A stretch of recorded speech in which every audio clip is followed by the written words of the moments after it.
Hey guys, what is going on, and welcome to another tutorial video.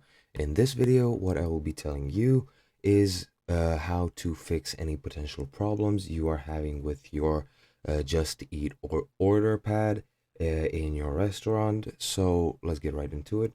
These are just a few easy fixes that you can try and apply and see if it fixes things. However, if your order pad is not working, of course, the first thing you should do is turn the device off and then on again. This should, as with any electronic device, if it bugs out, this should fix it.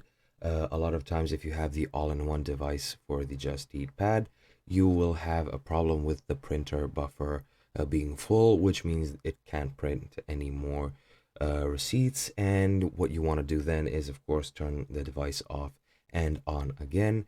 And that should fix it. That should empty up the buffer, and then new orders should start rolling in. You can print other receipts and so on and so forth.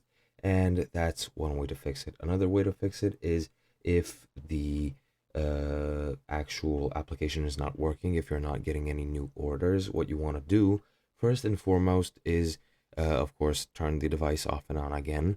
However, if that doesn't work, make sure that you have a stable and working internet connection via Wi-Fi. If that's working as well, what you want to do after that is, well, just pretty much call tech support, call their customer support, and then they should give you the right info of how to actually fix the problem. You should have their mobile phone on the site, so just contact them and they should tell you everything. And that's pretty much it from me. I can't help you anymore. I hope you guys enjoyed, and I'll see you guys in another video.